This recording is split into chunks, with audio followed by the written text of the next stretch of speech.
Welcome to the video, guys. As most people will know, the media are generally focused on the trade deal between the UK and the EU in relation to Brexit, but that is not the only deal that is going on, and some are progressing much faster than others. These deals are also good news for us not joining up with the level playing field, which is something a lot of people are worried about, including myself. Boris Johnson, as you all know, has said this will not happen, but he is a politician, you can hardly trust him. Sky News are reporting today that a UK-Australia trade deal could be agreed fairly soon, says the High Commissioner. Britain and Australia need each other more than ever at this time of acute global tension, the Australian High Commissioner said as the two sides launched trade talks. The UK is also kicking off trade negotiations with New Zealand on Wednesday in a new era for British diplomacy outside the European Union. Australian High Commissioner George Brandis told Sky News a free trade agreement with London is a top priority for Canberra and signalled one could be agreed fairly soon, showing what nations can do when they need to make a free trade agreement, unlike the EU, which is just an unmitigated shit show,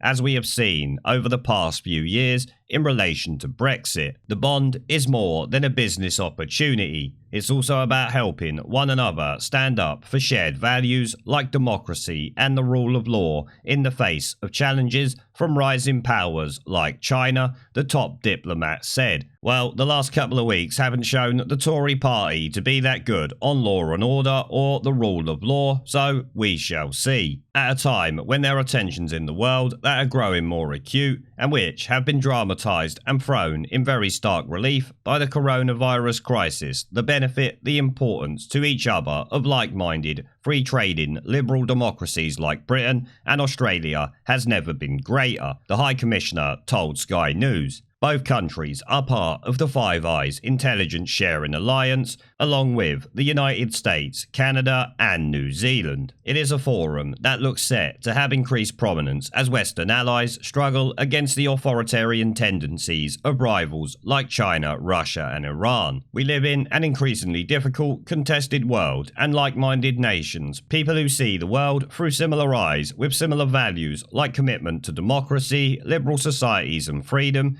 increasingly need to cooperate against potential adversaries, Mr. Brandis said. In so many different ways, whether it is strategic cooperation, diplomatic cooperation, intelligence sharing, and in trade countries like Britain and Australia, find that we are more bound together. Our interests and our values are more closely wound up together than has ever been the case before. Australian Prime Minister Scott Morrison should have travelled to the UK this week to meet Boris Johnson in person to kick off the trade talks, but the coronavirus pandemic derailed those plans. Instead, the two men are set to speak via video conference, meaning they could still get the deal done, which is a hell of a lot more than can be said for the EU. A key part of the UK plan for life after Brexit is founded on boosting exports to the Indo-Pacific region, set to be the centre of global economic growth this century.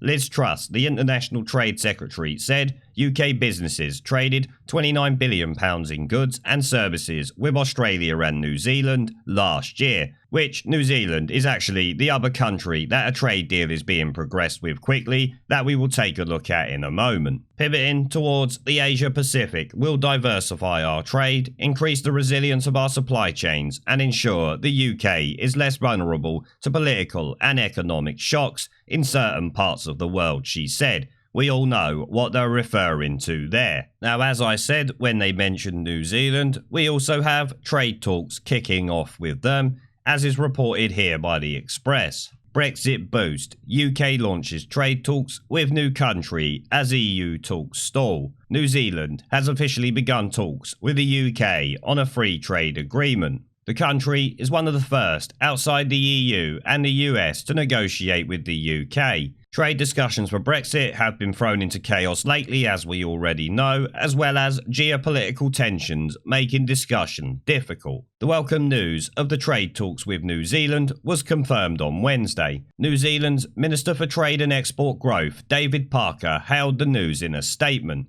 He said, as the UK embarks on its next steps post-Brexit, New Zealand is pleased to be among the first countries to negotiate a trade agreement with one of our oldest friends, which once again pisses in the pockets of all those Remainers who ran around saying that the UK would shrink into obscurity after Brexit, when in actual fact we can branch out and deal with many more nations, make many more trade agreements, and hopefully make this country prosper even more than it did under the EU, which shouldn't be difficult considering how much money we were wasting being a part of it. Let's be honest. New Zealand and the United Kingdom have a close relationship, including strong trade and economic ties, common values and traditions, and a shared history. A free trade agreement will be an important new milestone in that relationship, and I expect it won't take very long. New Zealand is Britain's sixth largest trade partner, with two-way trade worth around £3 billion.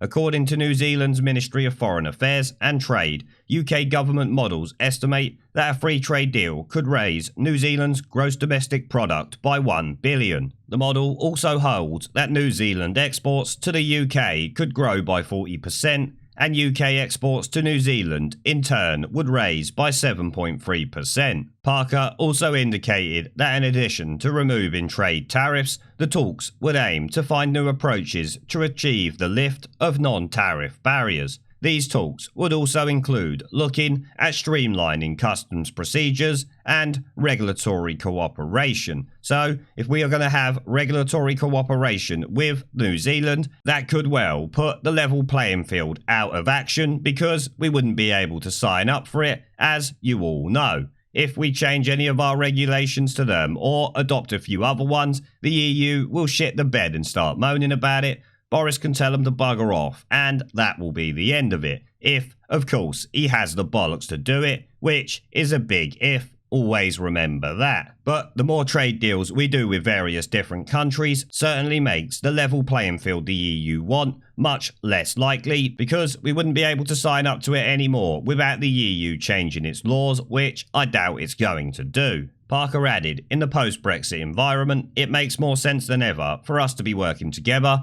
to grow this partnership for the future. Parker continued, as the global economy continues to be severely impacted by the effects of coronavirus, we are more committed than ever to concluding a bilateral FTA capable of delivering significant benefits to the people of both New Zealand and the United Kingdom. A free trade agreement has been informally discussed between both nations over the last couple of years. Mr. Parker hopes the agreement would open up more opportunities for small and medium-sized businesses, Indigenous Maori exports, and our regional communities. He added that the first round of negotiations with the UK is expected to take place by video conference from mid-July. So there you can see, things are certainly looking good for the UK and possibly for keeping us out of the level playing field. It certainly seems that way to me if we continue to do trade deals with other nations around the world. Why do we need these level playing fields anyway? I'll answer that. We certainly don't, but the EU are desperate to get them because they know when we are gone, they are in the shit. There are reports out that Germany is going to have to increase its payments by a hell of a lot